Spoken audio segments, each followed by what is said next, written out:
వెతుక్కోవాలి అని ఒక ముతక సామెత. దీనిని ఎంతవరకు జనసామాన్యం పాటిస్తుందో తెలియదు కానీ రాజకీయ పార్టీలు మాత్రం ఖచ్చితంగానే ఫాలో అవుతాయి. వారికి ఎప్పుడు పోయేది అధికారం, తిరిగి దానిని తెచ్చుకోవడమే వారి వ్యవహారం. ఆ సమయంలో సరిగ్గా పాత సామెతనే వారు పదే పదే గుర్తు చేసుకుంటూ ఉంటారు. ఇక వైసీపీ విషయానికి వస్తే ఏపీలో 2024 ఎన్నికల్లో దారుణంగా నష్టపోయింది. మితిమీరిన అతి విశ్వాసంతో నేల విడిచిన చేసిన సాము గారిడికి జనాలు ఇచ్చిన సీట్లు 11 మాత్రమే. కనీసం ప్రతిపక్ష స్థానం కూడా దక్కకుండా వైసీపీ చతికిల పడిపోయింది. ఇక తాము తప్పులు ఏమిటో వైసీపీ నేతలు ఎవరు బహుటంగా చెప్పరు. ఇక అధినాయకత్వం కూడా కూటమి మీదనే విమర్శలు తప్పించి ఆత్మ విమర్శన చేసుకోదు అని అంతా అనుకుంటున్నారు.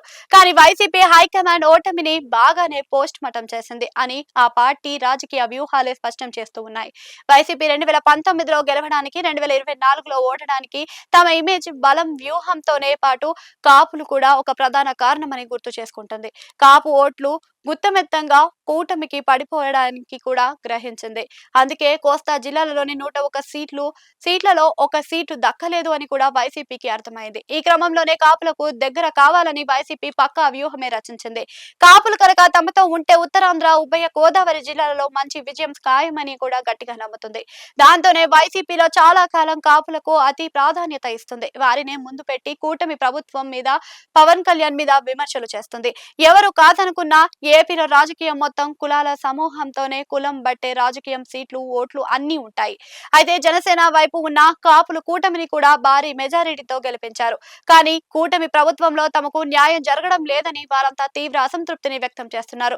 మరోవైపు వైసీపీ కాపు నేతలు అదే పనిగా కూటమిని టార్గెట్ చేస్తూ ఉన్నారు. ఇక కాపుల ఆత్మీయ సమ్మేళనం పేరుతో సమావేశాలను కూడా వైసీపీలో ఉన్న కాపు నాయకులే చొరవ తీసుకొని నిర్వహిస్తూ ఉన్నారు.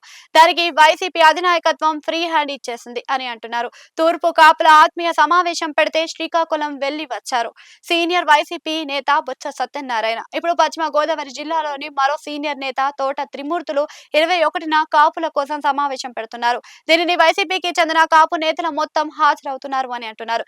ఇక కూటమి ప్రభుత్వం చర్యలు కూడా వైసీపీకి కలిసి వస్తున్నాయని అంటున్నారు.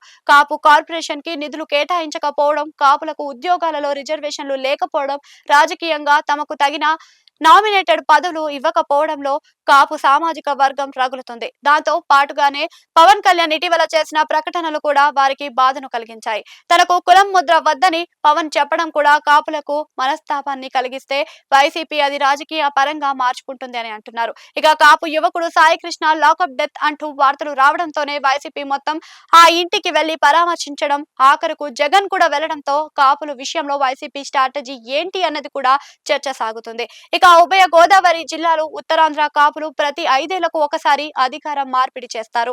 ప్రభుత్వం మారడం వెనుక వీరే కీలకంగా ఉంటారు. 2014లో టీడీపీ గెలిచిన, 2019లో వైసీపీ గెలిచిన, 2024లో కూటమి గెలిచిన ఈ జిల్లాలే కారణం. అందుకే ఈ ప్రాంతాలలో పెద్ద సంఖ్యలో ఉన్న కాపులను తమ వైపు తిప్పుకోవడం ద్వారా 2029 ఎన్నికల్లో మరోసారి గెలిచి జెండా పాతాలని వైసీపీ చూస్తుంది అని అంటున్నారు. మరి దీనిని కౌంటర్ స్ట్రాటజీ కూటమి ఏ విధంగా రెడీ చేస్తుంది అనేది చూడాల్సి ఉంది.